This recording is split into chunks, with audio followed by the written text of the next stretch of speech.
Dialectical behavior therapy was created in the 1980s by Marsha Linehan in Seattle, Washington.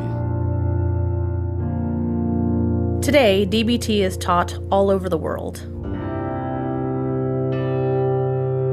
We're two therapists who believe everyone can benefit from DBT skills. I'm Kate. I'm Michelle. And this is DBT and Me. Hi, everyone. Hello.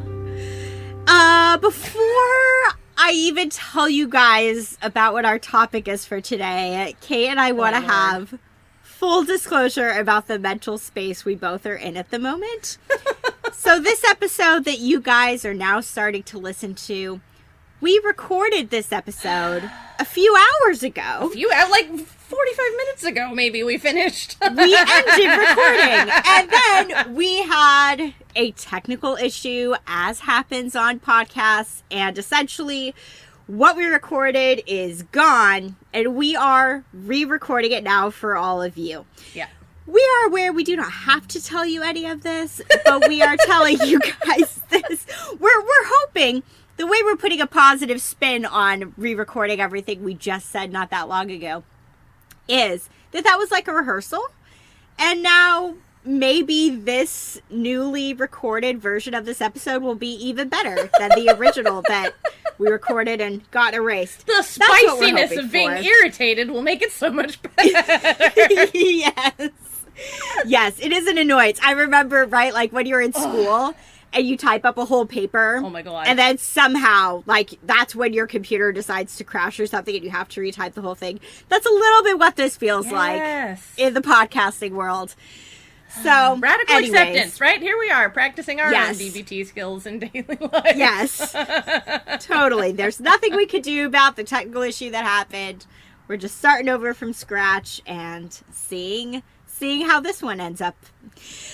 So, that's what we wanted to start with, was telling you guys that. But to dive into what are we talking about today with this episode, I think we got, this was like listener feedback from a few months ago, but I had asked people, I think in the Facebook group, what kinds of topics are you guys wanting to hear more about? And this is one that comes up a lot. This comes up in groups that Kate and I lead. This has come up in Q&A emails that we've gotten.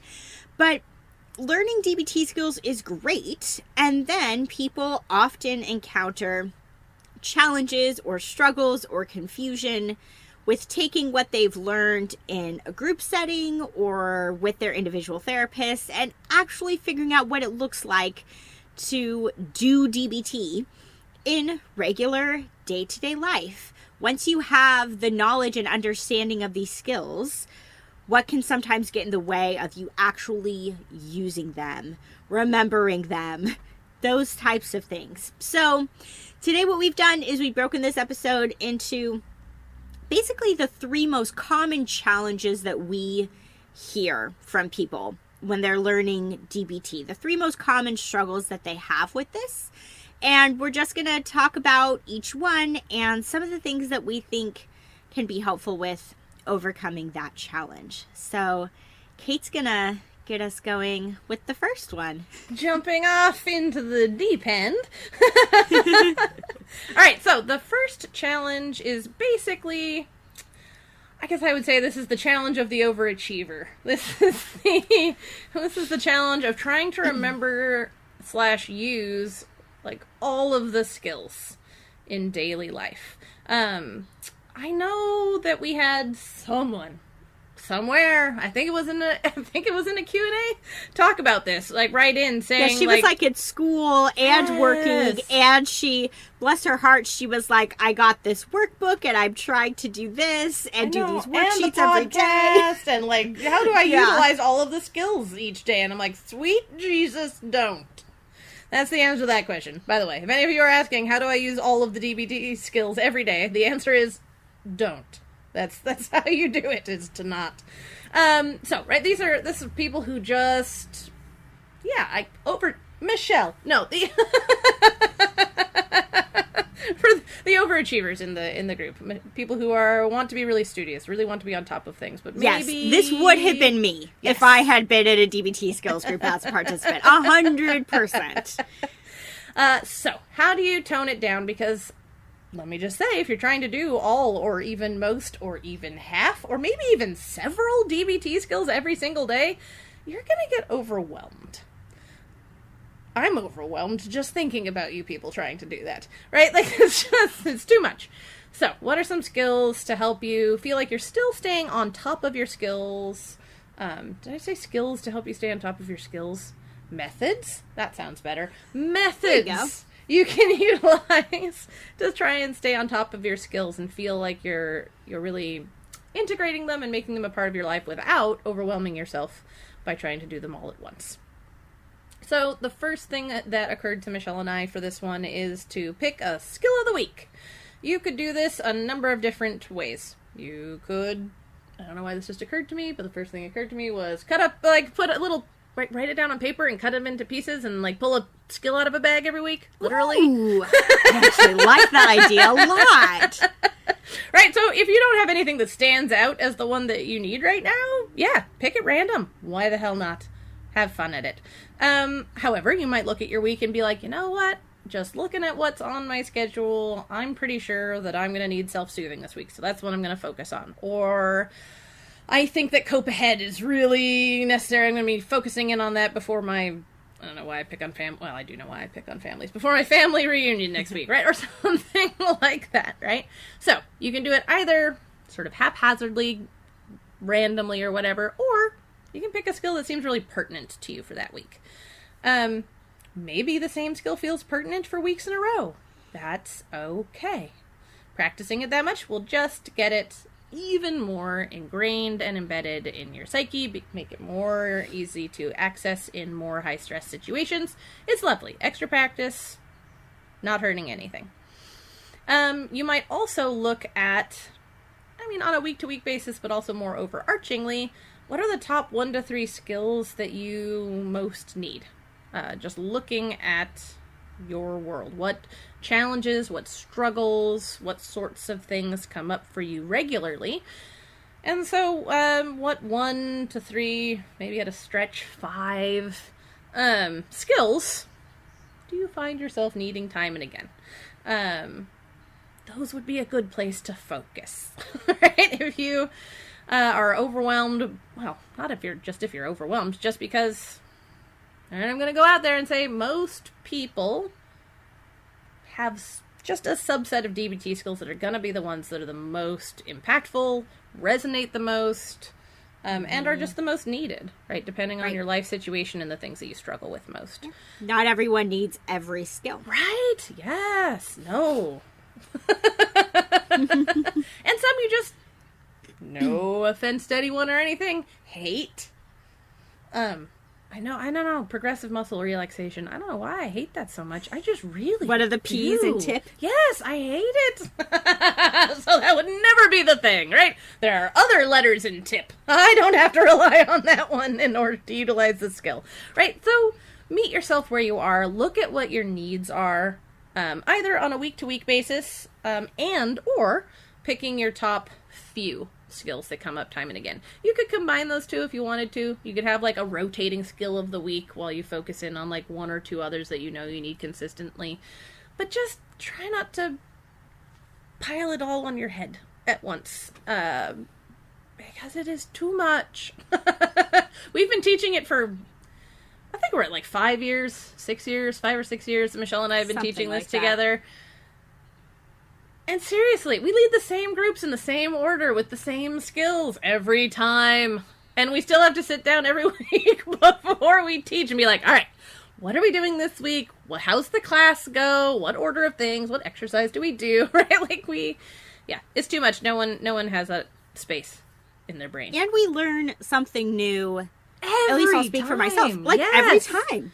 And so it's one of those things, too, that if you are putting all this pressure on yourself to use as many DBT skills as possible all the time, it really is, I believe, a never-ending process of learning different nuances about the skills or trying out different things in different contexts. So it's not like there's some magical finish line to achieve with practicing DBT. And if you're fooling yourself into thinking that there is, and I just want to get there as fast as possible, that's when you're going to burn out from DBT and get tired of it and start to hate it. Yep, take it at a pace that feels approachable. Because, yeah, exactly. Michelle and I have the benefit of bumping up against all of our different clients or group participants, which really helps because they bring new questions, new perspectives, and stuff like that. But, you know, even if you focus in on one skill and are practicing it for a while, you'll find that it has different flavors just for yourself and just in your life, right? So that's a good point. And here you go. Speaking of those opportunities, those moments to make it slightly better. Last time we recorded this, I kind of flubbed up this next one. So here I am fixing it. Yay. There's some silver lining. So, one of these things can be to use like apps, right? Things like that on your phone. Alarms can also work, but Michelle will go more into that and how those can be utilized in the next skill. I just think of this as, I don't know, while they can be useful for remembering stuff, which is more what Michelle's going to go into next. Arms? Yes, arms. Very useful for holding the phone. No, alarms and apps can also be utilized to help you sort of rein it in a little bit, right? Like, you're just going to have this thing that tells you to practice this one, right? Maybe I use a habit tracker, and so you put in a new skill every week for that's what you're going to track on your habit tracker. Or, you know, set an alarm to remind yourself of what you're doing. Not so much because you're forgetting to do it, but maybe you need to remember to only do that one. You need a reminder to pare it down, to keep it simple, and to keep it from overwhelming you. Those are kind of the thoughts on that one. If you are the Michelle, the overachiever, the far reacher, the A-type personality, those ideally can help you narrow it down to a package that is approachable. Because exactly what Michelle said, otherwise you're going to burn out and not utilize it at all. So, yeah, we want to make sure that happens for as few of you as possible. Yep, definitely. Any thoughts to share, Michelle? Yeah, I guess that's just the only other thing that I'll share, which I kind of touched on a little bit, right? Is if somewhere in your mind you're viewing it as DBT as this finish line. I just have to learn all the skills as quickly as possible, and then I've mastered it. The end, right? So we have had people who will sometimes tell us that they binge listen to the podcast, or that they're trying to learn like 2 or 3 new skills every week. Like if they have a workbook, let's say they're trying to work through like multiple chapters in the same week. And the only thing that I will say, and I do really feel like I can say this because I can relate a lot to this challenge of wanting to do too much with DBT, is in terms of pacing yourself, really, and I strongly mean this, do not learn more than 1 new skill a week. I understand when people say sometimes that they're listening to a lot of podcast episodes in a row, especially if they've already learned these skills in like a group setting or in their own individual therapy, and they're just listening to a few episodes to get a refresher. But if you are learning this for the first time, 1 skill per week. Do not go faster than that, because it's kind of that idea of then you're focusing on quantity over quality. And we want it to be that you are actually able to implement and use what you're learning. So that's a big thing I'll say too with this challenge, is limit yourself to learning 1 new skill a week. Because sometimes even that, I mean, I feel this sometimes when we're leading groups, even that can sometimes be like a lot really quickly to move through. That makes a lot of sense. All right, what's our challenge 2, Michelle? Oh, yeah. So the second challenge that we thought of is basically the flip side of this, right? So we were just talking about how the challenge for some people is that they need to rein it in. They need to dial it back with how much DBT they're trying to use in their lives so that they don't overwhelm themselves. And this challenge that I'm about to talk about is really about turning it up. So this can take a number of different forms, but essentially, if you find that you are struggling to get motivated to use the skills that you're learning, whether it be in a group or through therapy, on your own with the therapist individually, like if you are just basically showing up, but then when you leave, DBT just flies out of your head. You don't practice, you forget to use the skills, you don't think about it at all until the following week. This is the challenge that I'm about to talk about. Because this happens. Wait, closer to me, by the way. If the challenge was closer to you, then, I mean, I don't know. I don't know if I mentioned the age. When I went through DBT as a participant, I was 19 and going to UW. Like, homework has never been my strong suit. Yeah. And I had a lot of it on my plate at the time, so yeah, no, definitely this one is more my challenge. Yeah. And you bring up a good point, Kate, because that's the other way that this can look is, there's the practicing of the skills themselves and trying to apply them, and that can sometimes fall to the wayside or be forgotten about. And if you are in a formal DBT type of program, you likely have homework, probably in the form of a diary card. So this can also look like forgetting to do your diary cards, forgetting to do homework assignments that you may be assigned to do within the program that you're in. So basically, this is all about just DBT kind of going to the back of your mind and living there and not being used as regularly as ideally it would be. So what can you do about that? Well, I'll start off with first addressing specifically the homework diary card piece of things. If that is your specific struggle, is I have a diary card that I'm supposed to do, and I really struggle to remember to do the diary card. So some of you also may be listening to this and going, what do you mean by diary card? I don't know what that is. So we did talk about this briefly in a Q&A episode, again, a long time ago. We did not look up which Q&A episodes we're referring to. We talked about stuff in. Yes, yeah, too hard to go back through and try to find. But I remember someone reached out to us specifically about diary cards, and I am pretty confident that in the Facebook group, I've made different guides trying to break down different worksheets and stuff that apply to each episode, and that there is a guide specifically about diary cards.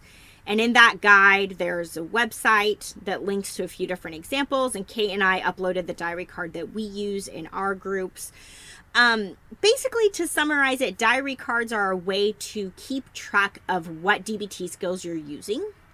That's their primary purpose. Some diary cards are really complex and track a number of things.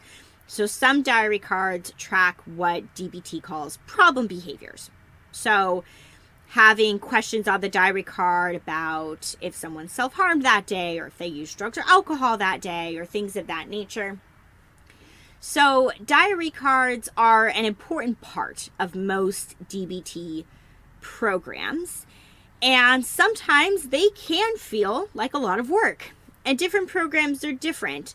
But some programs expect you to do a diary card every single day. And again, that can be pretty draining, or it can just be really easy and natural to forget from time to time to get it done and to drop the ball. It happens. So some strategies specifically around doing your diary card, or I guess really one strategy. This is by far, this is the main thing I talk about in our group when we're talking about diary cards the first night, is I really recommend that you put your diary card next to your bed. Put it on your bedside table, have a pen right there, and every night before you go to bed, have that be the time that you take to complete your diary card for that day, and just make it a routine. Whether we consciously are aware of it or not, almost all of us have a bedtime routine of sorts, right? We brush our teeth, we get into our pajamas, we pack our lunch for work the next day. Whatever it is, there's just kind of certain things. Kate made a face. Kate probably doesn't do that. I do that. When I actually leave to go to work now, which isn't very often. Otherwise, no need to pack a lunch. Fair. But there's just certain things that we do at the end of each day to wind down before we go to bed, and to just have your diary card be one more step in that process, and to kind of know for yourself how long it's going to take you to fill that out. Some of the more complex diary cards could take 30 minutes. Some of the simpler ones might take 5. But however long you think it's going to take you to try to start your bedtime routine earlier so that you have the time to fill it out right before you go to bed. That's the thing that I recommend there. Yes, Kate? So, it didn't occur to me before, but another possibility would be to do it first thing when you wake up. I have had an aspiration to be a daily journaler for most of my life, and it didn't start happening until I switched from journaling in the evenings to journaling right when I wake up in the morning. Nice. It's just so easy to be like, oh, I'm too tired, or I'm headachy, or I've stayed up too late already, or there's so, for me at least, excuses pile up by the end of the day. And I'm more of a morning person anyway. But, I just was putting it off or not doing it or skipping it or, well, I'll just catch up tomorrow or whatever incessantly when I tried to journal every night before bed. But now, unless I have a migraine or I'm really sick, I knock out my 3 pages of journaling every morning. Good for you. And so, I don't know. I found, weirdly, journaling in the morning seemed really weird and unnatural because I'm like, well, aren't you supposed to do it at the end of your day to, record shit? I'm like, it's not really that different to do it right when you first wake up. Nothing has happened new in the new day. Yeah, you could just talk about yesterday. Yep, exactly. Mm-hmm. Anyway, just to put that out there, it might be, if you're struggling with it as part of your night routine, switch it up. See if it fits better as a part of your morning routine. Because that works better for me. That could totally work. Yeah, I like that suggestion. Because, this is going to be really unique and individual for what works for everyone. And, if you do happen to run into some of those challenges like you were just describing, then try it in the morning, see what that does. That's a good idea, Kate. Thanks. Now switching it more generally, whether you're in a group or whether you're not in a group, whether you have diary cards or don't have diary cards, just in terms of using the skills, if this is something that you find yourself struggling to get motivated to practice, or something that, again, I say this a lot in our groups too, where if you think, which sounds really bad, but it's true, if you think that showing up to group every night and listening attentively is going to be all it takes to then use DBT skills when a crisis hits in your life, you are sorely mistaken. Yeah. You have to practice when things are going relatively well, relatively smoothly. Life is not ever perfect, but there are times of more stress and less stress. And there are times where things may be easier and times where things may be more difficult. And if you're not keeping the skills in the front of your mind during times where things are calm and easy, it's going to be really hard to just pull out the skills at the drop of a hat when you actually really need them when things are hard. You have to practice and keep them in the front of your mind. So one strategy that could really help with this is to take screenshots on your phone of worksheets or of the acronyms. I mean, if you search, literally, if you search any DBT skill, if you do an image search of it, you will find worksheets that are online of every DBT skill that exists. So some of these are going to be worksheets from the manual, like Kate and I use when we lead our groups, and what we post in the Facebook group. Some of these are going to be worksheets that people made up on their own to help with the skills, but you will find materials that talk about the skills, materials that spell out what each letter of the acronym means. You'll be able to find information about the skills that you can just take a screenshot of and keep on your phone. So that makes it really accessible. And we hear great stories sometimes. Like someone posted recently in the group about how the wallpaper on their phone is the STOP acronym. Ah, yes. Because like that's the skill that they're really working on. So having things saved in our phone means it's at our fingertips at all times. So yeah, when you are sitting on the bus going to and from work, you can be reviewing DBT skills then. If you have, I don't know, if you're waiting for an appointment, have a couple minutes in the waiting room, you can look at it. It's there all the time for you to refer back to if you have a hard time remembering. And when I recommend, which is actually funny because Kate was just talking about morning stuff and how it can help to sometimes do things in the morning. This is one thing that I highly recommend doing in the morning is if you have some screenshots, pull them up and look at them, because I don't know about all of you, but the first thing I do in the morning before I get out of bed is I look at my phone and I'm scrolling through Facebook and I'm checking my emails. And that's part of what I do. And it would literally take hardly any time at all to just go to your photos and look at the screenshots that you've taken of DBT skills. So this can be helpful. Some of the skills in particular that this would be helpful for is like pros and cons. Mm-hmm. If you have a problem behavior that you are working on changing, and if you have written out your pros and cons list, have that pros and cons list on your phone. Take a picture of the worksheet after you've completed it and have that to refer back to. That's one that I think could be really helpful. But this could be like the check the facts questions, because there's a number of check the facts components that might be easy to forget. This could be the dime game. I mean, this could be any skill that you want to remember. Don't do it, right? Because then you could be falling into what we were talking about with the first challenge. Don't take screenshots of all the DBT skills. Don't overwhelm yourself. Just think about, like Kate was saying, honestly, for the first challenge, this applies here too. Think about the skills that you most need in your life, the skills that you're most working on, or the skills that you most struggle to remember. Pick between 1 to 3, up to 5 max, and take screenshots of those.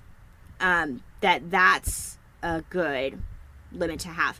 And I guess building off of that, the same way that Kate was talking about narrowing down your top skills as a way to rein it in for the people who are trying to do it all.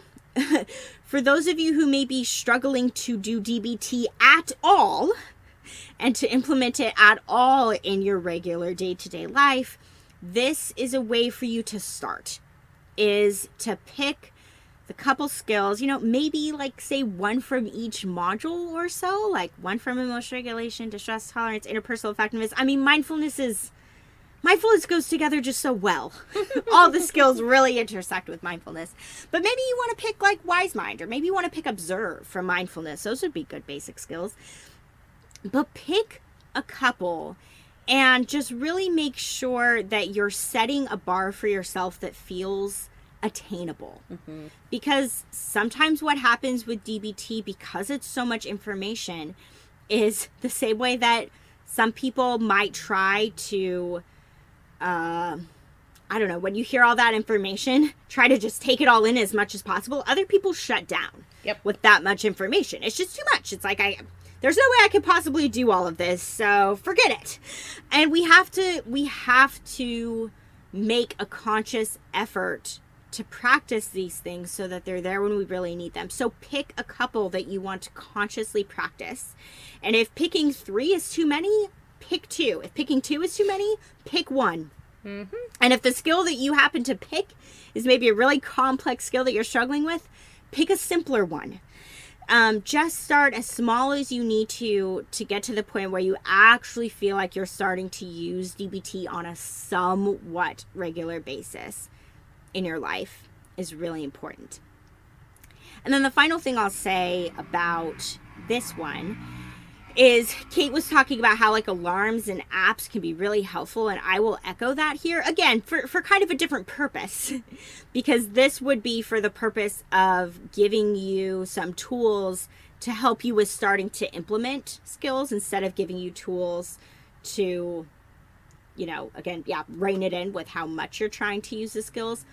But it may be something that, especially if you are attending a skills group or learning about DBT and individual therapy, you may need another way or another resource to learn the skills that's going to resonate for you. That's why we wanted to make this podcast, was because we wanted to have it be that people would have this skills information that they can come back to again and again and again, as many times as they would need to, that they can listen to it in the car or listen to it when they're cleaning the house, or to have it be really accessible.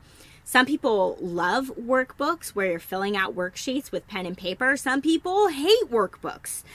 But if sitting in like a classroom type of setting feels like it's not cutting it for you in terms of being able to like remember and use the skills, see if there's another resource out there that would help. Hopefully you're getting something out of listening to the podcast. We really hope so. But trust me, there's lots of workbooks if you need to actually practice writing things down, or you want something to read. You want to read about the skills, not just hear somebody talk about them. There's a lot out there, and that may help you as well. It's just to switch up the way that you're learning the information, and that may help you better remember it and better be able to use it. So I like those are it. my thoughts. Yeah. What if anything do you have to add on here, Kate? Well, there was the your morning thoughts? thing that I said before. Otherwise, gosh, off the top of my head, I don't have too much. I did think it's funny. One thing we forgot to say was that a lot of this might sound familiar to people from various and sundry Q&As. Because I know that many of these points are ones that have come up to, as answers to individual inquiries that we've gotten. So some of these, if you're thinking, I swear I've heard Michelle or Kate recommend this before, you probably have. It's plausible. This is just trying to collect it all in one place rather than scattered amongst who even knows how many Q&A episodes. But no, I think that's great. I think it's, I don't know. I love how the exact same thing can be overwhelming in such different ways, right? Like there's the different, or both, really, depending on how much you flip-flop. But no, I think you covered those pretty well. I can't think of anything off the top of my head. Okay. So yeah, Cool. on Great. to number 3. Yeah, the last challenge that we thought of. We are sure there are more, but This is true. And hey, if you have them, write to us about them. Yeah. Then we can put yours in a Q&A, whatever we didn't get to here. So the third challenge is for folks who are too busy, right?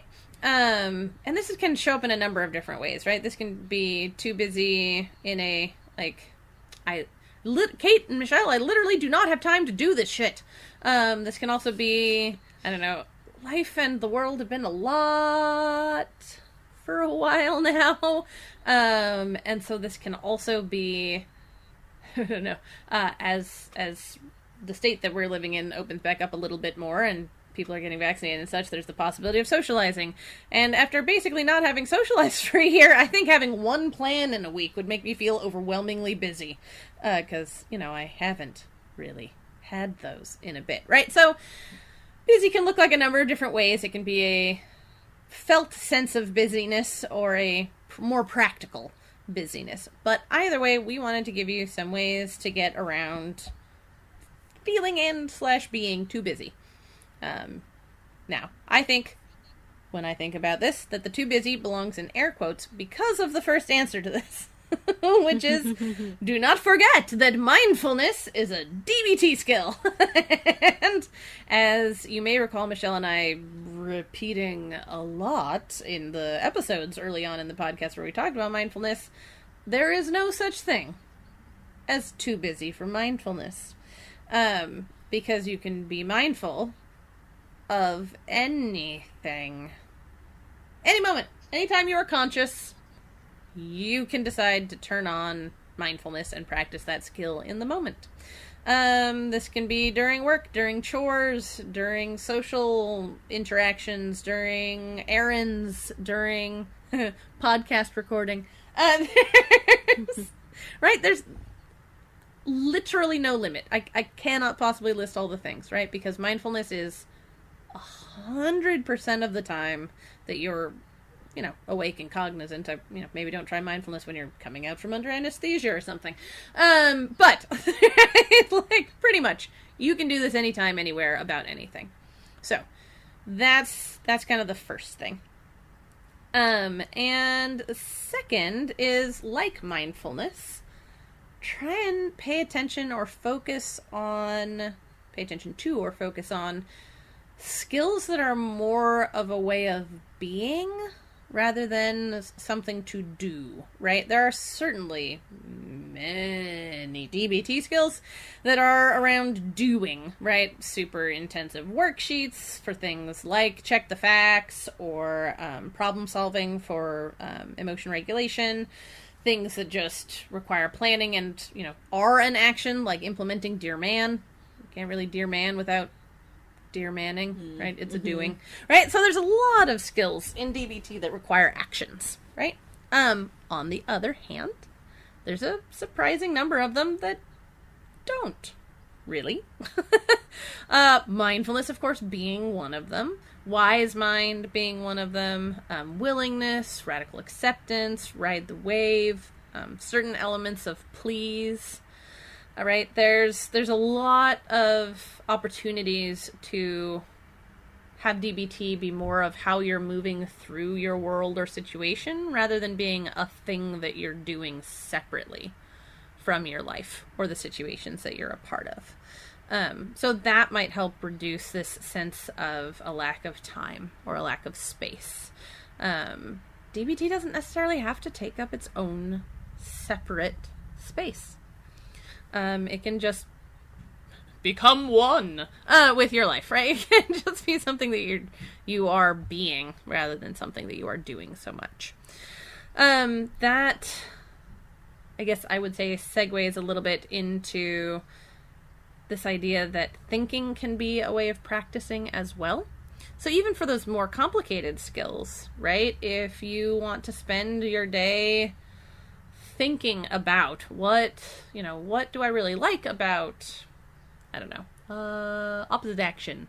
What do I not like about it? What are some times that I've used it successfully? What are places where I notice that I struggle a lot with it, or an emotion that I notice I have a really hard time utilizing opposite action with? Or, right, like going over these things in your mind is a wonderful way to practice DBT and help it become more ingrained, right? I mean, do take action. Some of these things require it, and when you get the opportunity, do so. But you can get a lot further than you might think by just, pondering, thinking about. I want there to be something way more elaborate sounding than thinking about, but I can't come up with it off the top of my head. I kind of almost think of it as like preparing for meditating on. Yeah, or almost like what I was talking about with the challenge that I talked about. Mm-hmm. If we're not thinking about DBT skills, if we're not keeping them in the front of our mind, again, you don't have to keep them all there. Oh, sweet goodness, no. But if there's a couple that you're really wanting to center in on, if you're not thinking about them or trying to remember or recall the different components and that kind of a thing, it's going to make it harder to actually use it. So I think this is really valid and really important of no matter how busy you are, even if you're not stopping to specifically do the skill, which again, some skills require that, some skills don't. Even just thinking about it, of like, well, opposite action is, say, my skill of the week. So when are times where I've done it before? And what emotion do I need it the most for in my life? And that kind of a thing. Yeah, that's totally valid. Even if you're not doing it in that moment, you're thinking about it. Ooh, that reminded me of a thing I meant to say that I forgot, but is not related to my current challenge.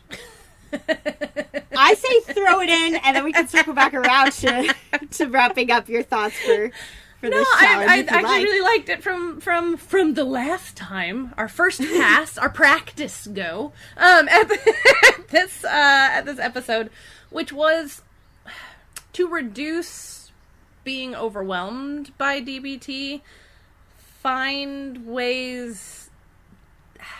find how you're succeeding rather than finding how you might be quote unquote failing.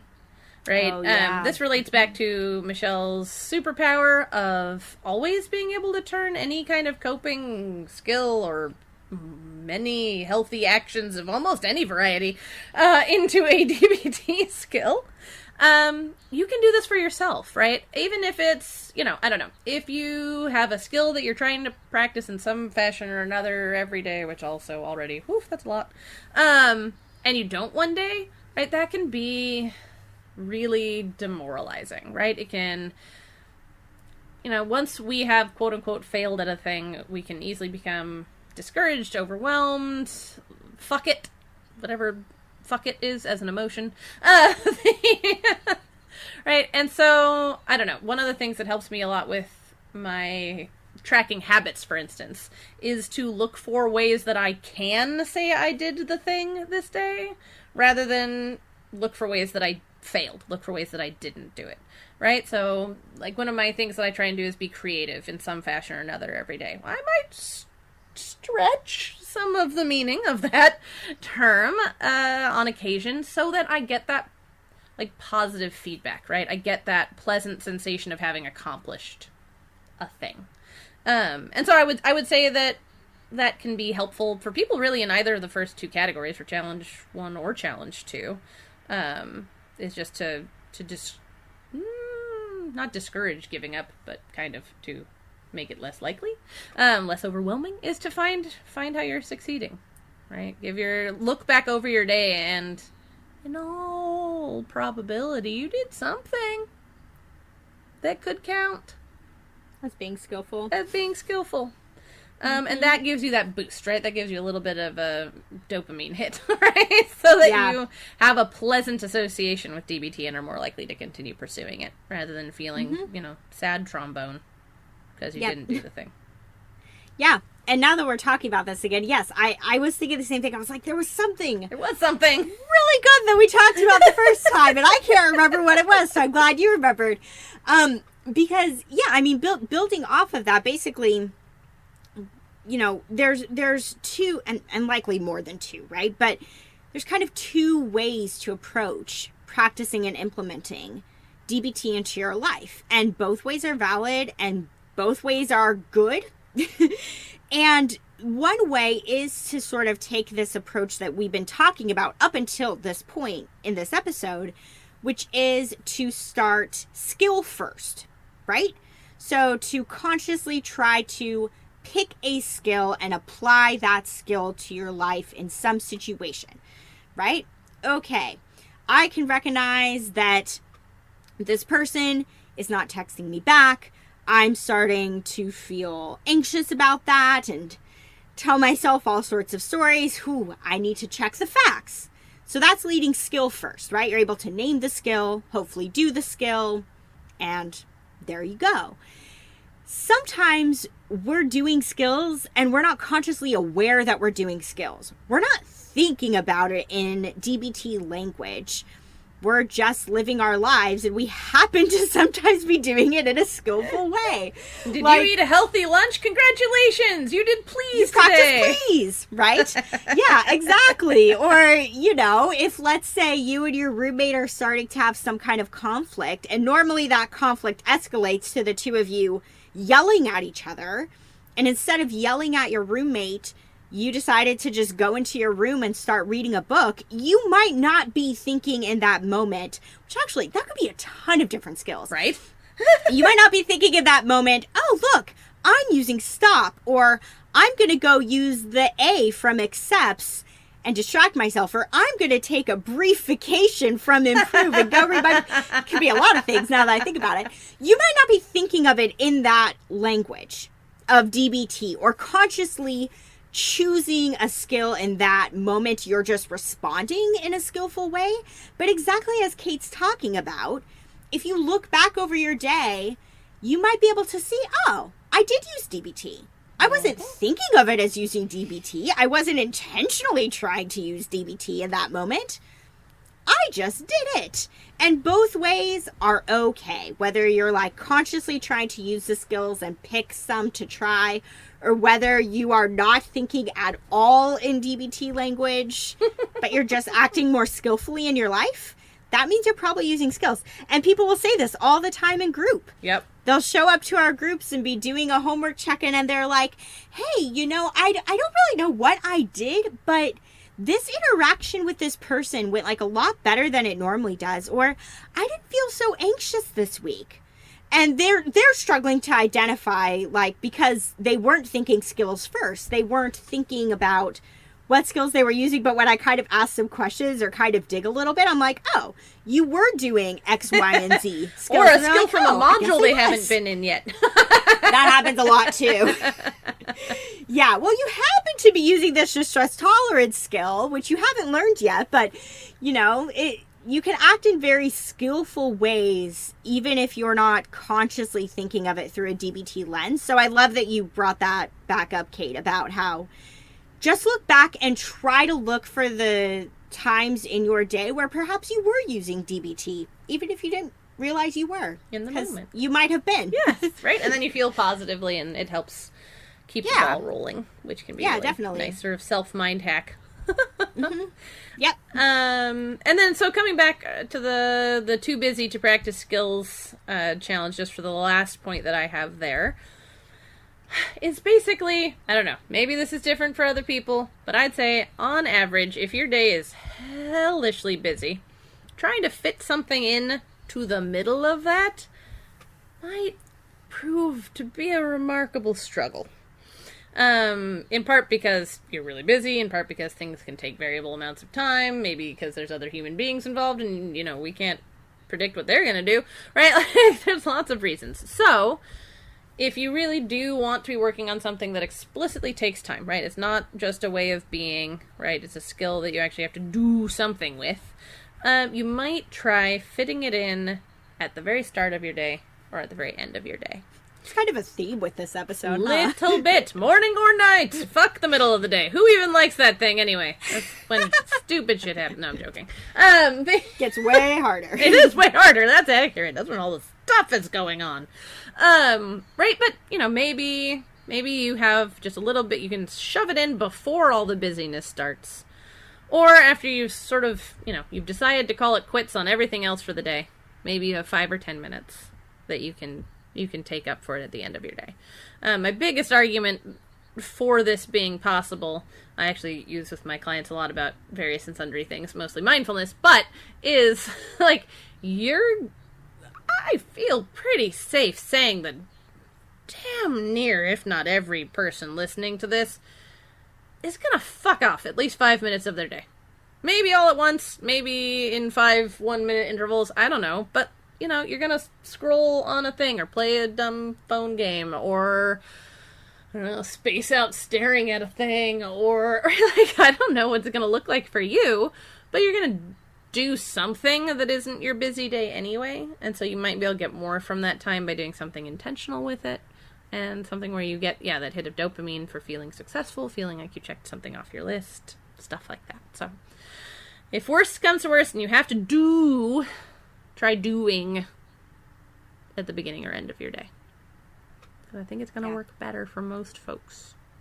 Nice. Yep. I thought of some things to add to this one this time. When we recorded this the first time, Kate was like, Michelle, do you have any thoughts? I was like, nope. Can't think of anything. But this time I was specifically thinking of, like, is there anything else I want to say about this one? And I thought of 2 things. All right, I'm ready. With the practicing mindfulness, and I will say this for myself, because I can often fill my days with busyness and to-do lists and all of that.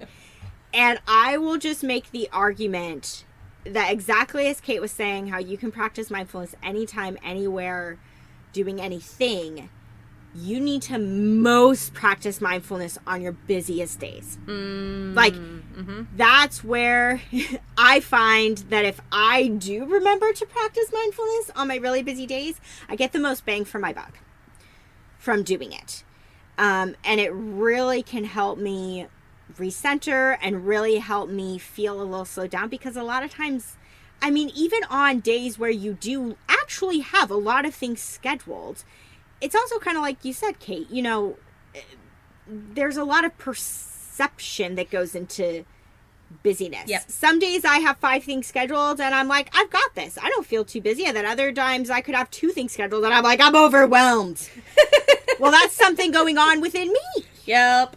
So mindfulness can really help most on your days where you feel busiest. So I just want to drive that point home really hard too, of like the same way that, as you were saying, Kate, too busy is not an excuse to not practice mindfulness because it doesn't take any time. That's the excuse to practice it. Like, make sure you really practice it on those days. And then the second thing that I thought of is that, I mean, even though, yes, with DBT, right, dialectical behavior therapy, behavior meaning doing, the other thing that I was thinking about in terms of, again, how can you practice DBT without necessarily stopping what you're doing to switch gears and practice a skill, is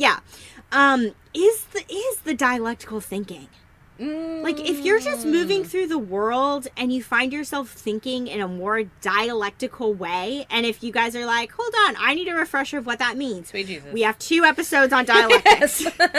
So go and find those episodes and listen to those episodes, because we give tons of examples of how to think more dialectically.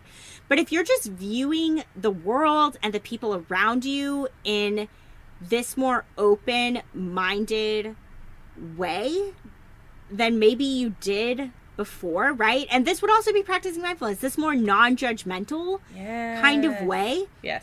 You are doing DBT. So I don't care if you're like, but I'm not doing any of the skills, right? So what? Like, you are absolutely practicing DBT if you're really practicing the dialectical thinking Totally. part of it. So I wanted to just Good addition. I like it. Thanks. I feel proud of myself for thinking of something, because again, you covered this one so well. Well, and I knew I had something last time, and I couldn't remember until halfway through mine. So there you go. Apparently, rehearsal only gets us so far. It only gets us so far. So but we've reached the end of the episode. Yeah.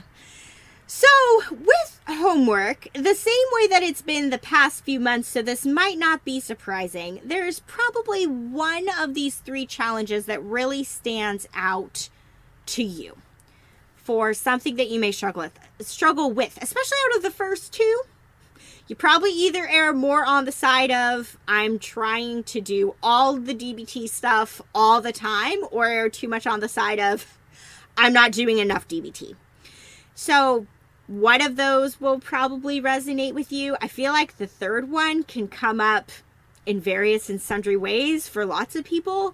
But whatever one feels like it hit home the most for you, pick one of the things that we mentioned as something to practice for that particular challenge and start implementing it in your life, and see if that helps you feel like you're practicing DBT in a more effective way than maybe you have been before. And like usual, we're going to be posting all this in the Facebook group.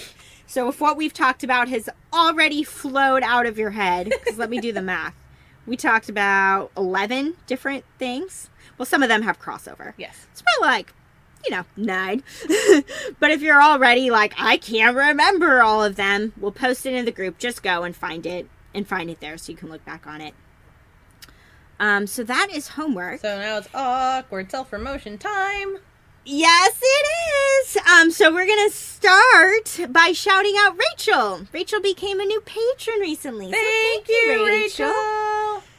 Yeah. So if you want to become a patron like Rachel, you can go to patreon.com/dbtandme and become a monthly patron there. Also, check out our Etsy shop by going to etsy.com and searching for DBT and me, so you can see all the stuff we have in our Etsy shop. If you listen on Apple Podcasts, give us a rating or write us a review. And email us at dbtandmepodcast@gmail.com if you have questions or successes or I don't know. We just love hearing from you guys. It never gets old. It doesn't. It really It's true. doesn't. We love getting emails. It makes us so happy. And then I'm going to add on a new thing starting this week with awkward self-promotion. I'm going to call you out, Kate. This was true. Kate's idea. It was my idea. She's right. This is a good thing. This is a good thing to be doing. Kate's like, I listen to podcasts and they always mention the other podcasts that they have. It's true. So we realized we haven't talked about our second podcast In a bit. in a bit. So we thought we would mention it today, especially because, you know, we're only posting new episodes once a month in DBT and me, Q&A episodes here and there. But in case you are wanting, which again you sounds just so can't get strange enough to of say, us. in case you want to listen to us more, you can check out our other podcast. The name of it is The Couch and the Chair. So you can search for that on any podcast platforms. Whatever platform you're using to listen to this episode right now, just search for it on that platform. So it's on iTunes, it's on Spotify, it's on Stitcher, it's on iHeartRadio. Yeah. Castbox. Yeah, it's up and going everywhere. So you can search for The Couch and the Chair. And as a refresher of what it is, basically, Kate and I love DBT. We love talking about DBT. And we also wanted to have basically have a podcast where we can talk about more than just DBT. And so in The Couch and the Chair, we talk more personally and more in depth about things that we've experienced in our lives and how therapy has helped us, since we've each been in therapy for a number of years, how being in therapy ourselves has helped us cope with some of the things that we've been through in life. And we also talk about things that we recommend to our clients, or tips that we find helpful, kind of through the lens of also being mental health professionals. And we talk about that stuff too. So we hope that there are things that we might suggest that will be helpful just with improving mental health overall. Because Lord knows, mental health is a never-ending journey. Amen. Yeah, but yeah, so we it's just talk a lot about lots of more different outside the topics. box of DBT. So personal Yeah. and professional. Yep, definitely. So yeah, you can search for us wherever you listen. And also we have a Facebook group for that podcast as well. So if you want to be kept up to date on when new episodes are posted, or again, we post resources in the Facebook group related to the episode topics, you can go to facebook.com/groups/The Couch and the Chair. If you just go to Facebook and you just search for The Couch and the Chair, you won't find us. Things we did not anticipate when we thought of the name. Yes, you won't find us there. You'll find things for sale on Marketplace. Couches and things like and that. chairs. Yes, yeah. So you have to type in the exact URL to find the Facebook group. So obnoxious. Facebook.com/groups/The Couch and the Chair. But this is just a little bit that we're going to be incorporating into the awkward self-promotion bit at the end of every episode. It's just reminding you guys that we do have that podcast if you are wanting to listen to, again, different sides of Kate and I and what we have to share and things like that. I That's like out that. there. Okay. Okay. Closing moment. Take two. Jinx. I think we said it at the same time. Oh man, I don't know. Maybe we ought to name the episode something take two. That would be funny. Oh boy. This is the first time we've ever had to do this. I know. I did say that after I got done with my fluent to cut cursing. ourselves some slack. We've been podcasting for like a year and a half almost, Yeah. and this is the first time we've ever had to just completely Scrap. Well, we didn't even botch it. That's true. It just The equipment. botched itself. Yep, the equipment didn't work, and this is the first time we've ever had to re-record from scratch. So I think that's not too bad. bad of a track record. It's funny. I don't know if you've been able to see me, Michelle. I am like checking the recorder every like 5 minutes. Like, don't you even do the thing? Right? I'm checking mine. So mine actually, I just noticed this. Mine says low battery, so I'm going to actually hop off here. Okay. and just let Kate do the closing moment and take you guys through to the end of the episode. But I'm here with you guys while I know, I'm like, I'll see you, but, it. For the recording session, bye, Michelle. Yeah, we knew my battery was going to run low, so I'm going to stop recording now. Okay, I think Michelle has now ducked out of the virtual room.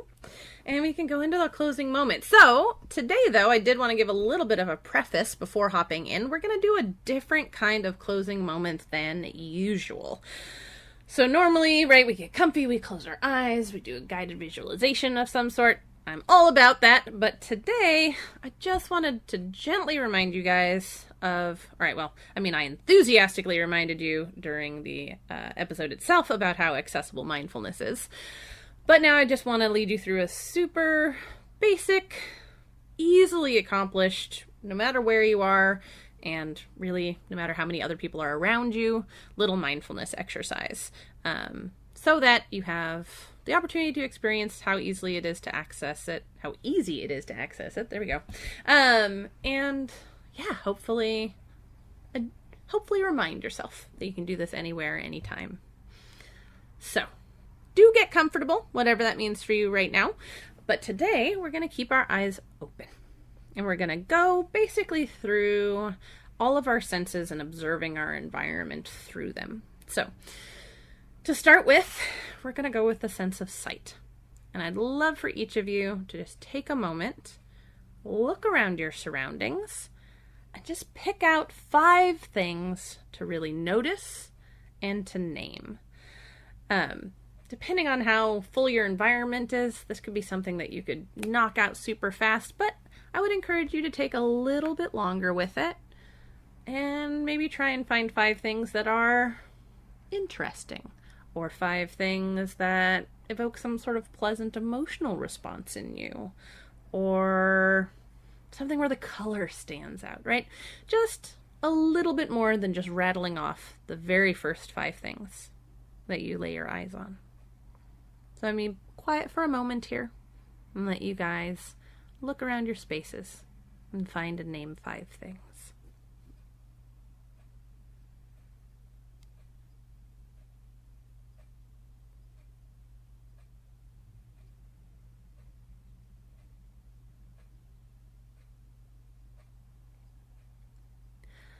Okay, so now we're going to move on to the sense of touch. And I'd love for you guys to, again, explore your surroundings, this time finding 4 things, 4 different textures in your surroundings that you can touch. Depending on where you are and what's around you, you might even explore doing this with something, not just your hands or fingertips, right? You could hold something to your mouth or press it to your neck or cheek. You could see what it feels like on the back of your hand as opposed to the front or the palm. We can sometimes forget that all of our skin can feel, not just our fingers and our hands. So yeah, I'll be quiet again for a few seconds, let you find 4 things in your environment to touch and name.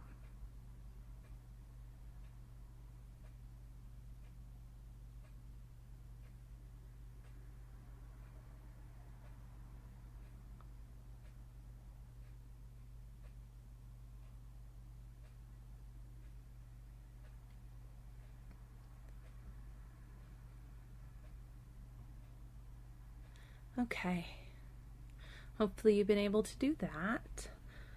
Now we're going to move on to the sense of hearing. And this one I'm going to be quiet for longer because my talking is just going to make it harder for each of you.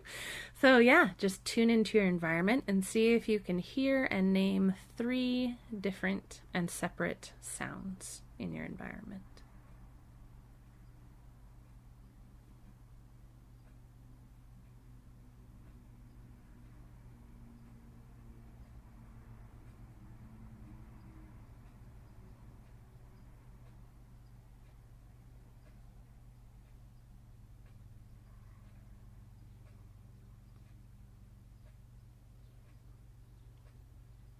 Okay.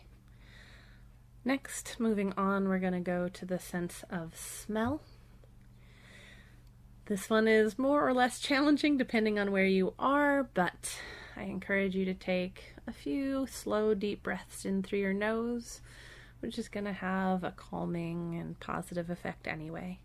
And see if you can notice and name 2 different things that you can smell in your environment right now.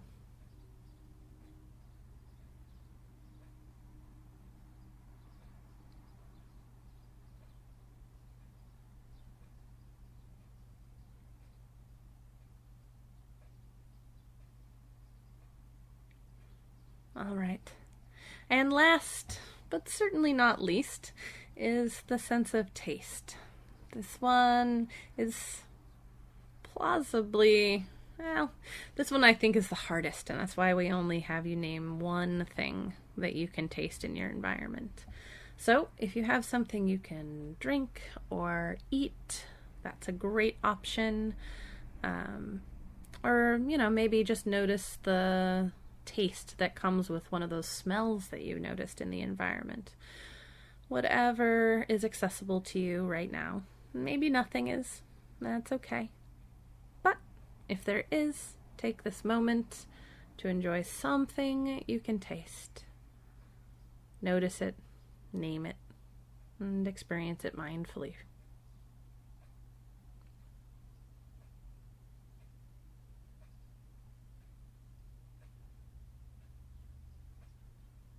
Okay. All right, so that's our exercise for today, everyone. Just a gentle reminder that you can be mindful anywhere, anytime of anything. It was great, and goodbye from both me and Michelle. And we'll talk to you guys next time. To learn more about us and the DBT skills we're teaching each week,